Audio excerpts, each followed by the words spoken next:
Locked On Podcast Network presents Locked On Sports Today. The Knicks absolutely crushed the Timberwolves at MSG. Also, the Packers have a crucial litmus test against the Eagles, and the College Football Playoff Committee got their first rankings right. I'm Peter Bukowski, starting your day with the can't-miss stories and biggest debates in sports. You're Locked On Sports Today. Searching all major sports. Found. Let's start with the biggest story. The New York Knicks have had their troubles early in the 2025 season, but on Wednesday night, they made it seem like it was a distant memory against the Minnesota Timberwolves, a 137-114 win, including 43 points in the fourth quarter, an 83-point second half here. Gavin Shaw from Locked On Knicks joins me now. And Gavin, there was the three-game losing streak in there. Now they've won a couple games in a row. What is clicking right now for the Knicks? Yeah, we were talking about it pre-show. There's something weird about them playing the Minnesota Timberwolves. Always seems to bring out the best. And then they played them the first game after the OG Anunoby trade. That kicked off like the best month the Knicks have had in the last 25 years. Last season, Karl Anthony Towns went back to Minnesota, had just an incredible game, cooked Rudy Gobert. And then to your point, like this second half, best half they played all season. Third quarter, specifically, best quarter they played all season. It felt like this is like the ideal of what this team can be. And the fact that we're seeing that 8 games into the season is incredibly encouraging because it felt like everyone played a good game. Like, sure, Jalen Brunson was a little cold from the field in the first half, but in that third quarter, you saw him really get into orchestrating. Finished with something like 12 points, 4 assists in the third quarter. You saw OG Anunoby, the defensive playmaking, the crashing. He had like a reverse putback that I'm not sure I've ever seen on a basketball court before. He was exceptional. Mitchell Robinson, much to the satisfaction of the MSG crowd, blocking and stripping Julius Randle multiple times. Karl Anthony Towns not settling. He got Anthony Edwards on a switch. He put him in the stanchion and dunked the ball. And that was after blowing by Rudy Gobert. Mikal Bridges kind of fit in all the gaps. Josh Hart taking a lot of criticism, playing through a broken finger. He was amazing. 27 minutes, 18 points, 5 rebounds, 4 assists, got out in transition, 4 of 6 from 3-point range. ESPN has him as 4 for 5. I know he missed at least 2. That was wrong. And Deuce McBride, I thought, like, really underrated job in the second half, hitting spot threes, couple putbacks, good defense on the ball. It just felt like everything went right for the Knicks in that second half. Yeah, and if you're getting, 7 rebounds from Jalen Brunson, who, is not the tallest guy, things are going well for the Knicks. What though? You shot well. You shoot over 50% from the floor, over 40% from 3. In fact, over 45% from 3 in this game. Some of that stuff is gonna wax and wane. That's just life in the NBA. What though from this game do you think could be sticky for the Knicks moving forward as we move through a season where they are the favorites or co-favorites in the Eastern Conference? Yeah, 2 things stand out to me, and Josh Hart mentioned this in the start of the fourth quarter interview. The pace that the Knicks played with, it's something that Mike Brown has been driving home consistently, pace in the half court, and even off makes. Like, the first read on offense every time is to push the ball up the court. You saw the Knicks open the third quarter, Jalen Brunson, like, popping one ahead to Mikal Bridges. I think that was for a wing 3, if I'm remembering the play correctly. And then literally the next time down, again, pushes the ball. OG Anunoby gets an early seal on Dante DiVincenzo, and he gets a layup. And you see the Knicks just finding these easy buckets and this easy offense that the team just did not have access to last season. And what that does, it obviously just makes them better and allows them to score more, which is of course a good thing. But it Useful. Sorry, what was that? Useful. Yeah, it's nice. But it takes a lot of mileage off Jalen Brunson, which is 29 years old, small guard, has had just like a historically high usage rate over the last few seasons. Like, the Knicks need to think about the future. You want him to be 37 or 38 and playing at the level Steph Curry is currently playing at. And I think this is a great plan to ensure that he can get there, because there's just a couple less possessions every night. He has to like drive and crash into like a Julius Randle or Rudy Gobert and hit the floor. So that is really exciting. I think the pace, and then I think the lineup versatility. The Knicks were famously committed to one lineup that was not very good last season, right? Their starting five played 1,800 possessions last year, 500 possessions more than any other group in the NBA. Mike Brown is the complete opposite. Like, I didn't look tonight, but like 2 of the last 3 games, he's played 24 lineups, then he played 22 lineups. It felt very similar tonight, where he's constantly experimenting, constantly trying different stuff. And you're just getting these interactions between players that you didn't get last year. Like Jordan Clarkson and Karl Anthony Towns now have really good chemistry on these dribble handoffs, and Cat hit him on like an over-the-head pass for a dunk at one point, where Clarkson like went the opposite way when the defender thought he was going over on a DHO. You see Mikal Bridges and Mitchell Robinson running pick and roll, and that ultimately leads to a Mitchell Robinson dunk. Like, you're just getting these guys interacting and benefiting from each other's gravity, benefiting from each other's skill set. There's just a greater synergy than the Knicks had last season, and that's going to raise their ceiling. Stay up to date all year on the New York Knicks by subscribing to Locked On Sports Today and Locked On Knicks on your favorite podcast app. You're Locked On Sports Today. Coming up, the Packers have a big test this Monday. Before we get to that, Alex Ovechkin made NHL history. The NFL season is rolling along, and FanDuel is making sure you're ready for this weekend with a can't-miss offer. Right now, new customers can bet just $5, and if your bet wins, you'll get $300 in bonus bets to use across the app. I love using FanDuel because it fits how I like to bet in the moment. Player props, building a same-game parlay, or even jumping in live as the action unfolds. It's quick, it's easy, and the best way to add a little more energy to Sunday. So, are you ready to play? Download the FanDuel app now by visiting FanDuel.com to get started. That's FanDuel.com to place your first $5 bet.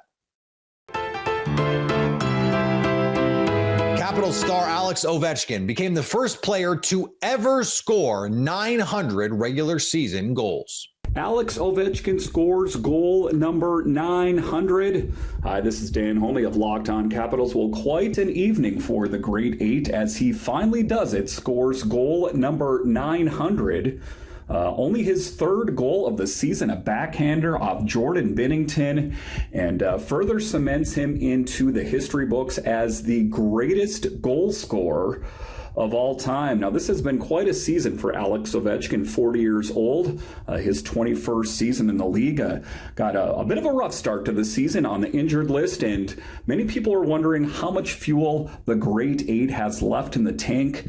I think it's evident tonight as that he has a lot more left to give, and ultimately, I think a sign of greater things to come. But Alex Ovechkin, goal number 900. Let's go, Caps. The Lakers hosted the Spurs. This is Zany Kamenetsky, co-host of the Locked On Lakers podcast. The Lakers get a 118-116 win over the Spurs in LA, despite no Austin Reeves or LeBron James, and nearly blowing the game twice in the last 1.2 seconds, making inexplicable mistakes and being down 8 points heading into the fourth quarter. They collectively fouled out Victor Wembanyama plus 2 other Spurs. Luka Doncic, 35 points, 9 rebounds, 13 assists, and 5 steals, 22 points, 10 rebounds from DeAndre Ayton. Big contributions from Rui Hachimura and Marcus Smart. And the Lakers are now heading out on a 5-game road trip, feeling very good about themselves. For more Lakers coverage, make sure you're watching Locked On Lakers on YouTube and listening wherever you get your podcasts. And the Nets notched their first win of the season against the Pacers. Tough look for Indiana. Riding the escalator out of Cambridge Fieldhouse as the Pacers lose again, this time to the previously winless Brooklyn Nets, 112-103. Dreadful fourth quarter for the Pacers. Could not mount the comeback that they've had in some other games. But this one, a lot of little things. Tons of fouls, 23 of them, 16 turnovers, despite shooting better from 3, a little better from the field. Good game from Ben Shepherd. Jay Huff finally made shots. Jeremiah Robinson Earl dominated the glass. Pacers had a lot go decently well. They also had a lot go not their way. In this one, they fall to 1-7, worst record in the league, fresh off their finals trip. They've got to find a way to be more consistent shooting. They do not have a point guard. It's really hurting them. They have a lot to figure out, and they'll try to do it on a 4-game road trip that starts with some tough opponents over the weekend. We'll have much more on Locked On Pacers. The Packers have had some good moments, and they've had some not so good moments this season, including losing to the Panthers last weekend when they were 13.5-point favorites. But they need to lock in this Monday against the Eagles. I sat down with Locked On Eagles host Louis DiBiase to preview Monday night's matchup between Green Bay and Philly. I think for me, it's getting an early lead and continuing to win the turnover battle. Jalen Hurts this year has the best touchdown interception ratio. He's on pace for, actually, at this point, over 40 total touchdowns passing and rushing, and only a few interceptions, which is really unbelievable. Even though he's had, the first 6 games were pretty inconsistent. I think being able to keep this team not playing with really bad field position has been really important. So against the Green Bay Packers, one of the top 4 teams in the NFC, I think it's, again, these two, and then you could probably argue like LA or Tampa Bay or Detroit, whoever else you want to throw in there. Like, this is the cream of the crop in the NFC, and it's a super important game. I think getting an early lead and not losing the turnover battle like they did. I mean, you look at that first game against the Packers last year in the opener in Brazil, when McKinney and Alexander had interceptions.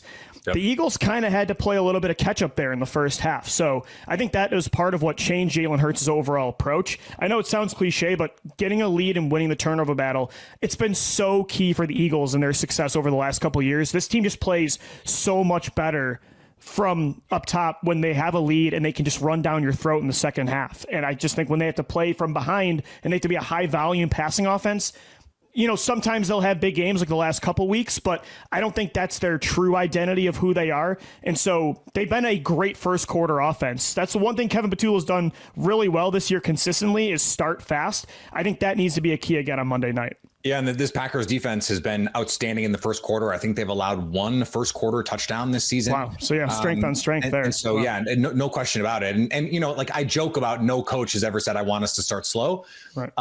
But some teams are just better than others at actually, following through on that. I feel a little bit like, a dope because every week I come on Locked On Packers and I say the Packers can't turn the ball over. And that's the key. And it's just like, there's a reason that every coach in every locker room from time immemorial has said, we have to protect the ball. Right. And this is a Packers team that has the fewest giveaways in the NFL this season. That might seem crazy, but that's true. Given some of the high variance throws that Jordan Love is willing to make. They had the giveaways last week, and that was the key. They could not generate the takeaways, and they had 2 giveaways, one of them in the red zone. Like, you just can't make those mistakes.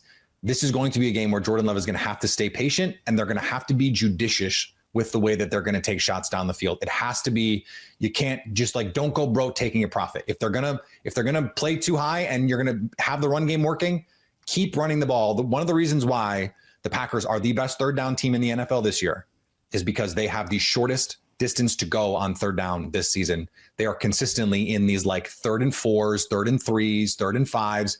It's like not quite 3rd and short all the time. They don't have an explosive pass or running game, and that's the problem. But they'll regularly get you 3-4 yards.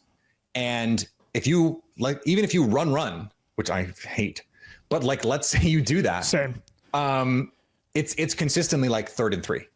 And so that makes life easier for you. Jordan Love, one of the reasons why he doesn't have crazy touchdown numbers. One of the reasons why he's the EPA king right now in the NFL is because all they do is convert third down. They were 7 of 13 last week. If you look at the underlying numbers last week, 5 trips to the red zone. They don't punt. They're 7 of 13 on third down. They win the time of possession battle and they lose the game. That stuff is just, that's crazy. That's not going to happen. I'd like to see the Packers be a little bit more aggressive on early downs, throwing the ball, getting to their play action game. It's where they're really good. And I do think they have an advantage in this game in that you mentioned Quinyon Mitchell. I think against corners like that, where you can't play favorites, I think sometimes that has a defense going well, this is one of our best things where we can just put Quinyon on your guy and then you got to figure something else out. Well, the Packers have an egalitarian style of offense to start with. And so then what is the counter? They're not going to be afraid to throw at Quinyon Mitchell. Sometimes I wish Jordan Love would not trust Romeo Doubs against those guys. He trusted Romeo Doubs against JC Horn a couple of times last week. And I'm can you not try and find somewhere else? But there were also times when I felt like Aaron Rodgers, Mike McCarthy, they were too afraid of Richard Sherman. They were too afraid of Darrelle Revis. And so the Packers have to find that balance in this game. Stay up to date all year on the Green Bay Packers and Philadelphia Eagles by subscribing to Locked On Sports Today, Locked On Packers, and Locked On Eagles on YouTube or your favorite podcast app. Coming up, the first college football playoff rankings have been released. Did they get it right? The first college football playoff rankings of the season are out, and they, surprisingly, are pretty good. Locked On Big 12 host Drake Toll reacted to Tuesday night's rankings and praised the committee for actually valuing the Big 12 conference, for once. The College Football Playoff Committee, headed up by Mack Rhoades, athletic director at Baylor University, did something that stunned me. They got it right. They ranked Utah way higher than I expected. They ranked BYU above Oregon. They ranked Texas Tech above Oregon. Now, look, the Cincinnati thing, no two ways around it. Cincy should be a top 25 team. You cannot explain to me how Pitt, who lost to West Virginia, I love you, West Virginia, I love you so much, but you're not a very good football team this year. Pitt, who lost to West Virginia, how Tennessee, who has 3 losses on the season, how those teams, how Missouri or Washington get to be ranked. Michigan, what has Iowa done this year to be top 20? Like, that's where the committee decided they're off their rocker. They're on that drug. That drug? I don't know what drug it would be, but honor code violation. They decided that, hey, from pick 19 through 25, we're going to make pretty much no sense, and you're going to think we're insane. Also, I want to fight a little bit for the little man Georgia Tech here, who's at 17. The ACC, a one-loss team out of the ACC. I guess they really haven't beaten anybody because Clemson's terrible. And the committee's like, you know what? Fine, 17. One loss is all it took for them to just be plummeted. They got the Big 12 treatment. You know who didn't get the Big 12 treatment? The Big 12. We got to be good. This is the first. We're ranked above Oregon. But committees past would have ranked Texas Tech and BYU below Notre Dame.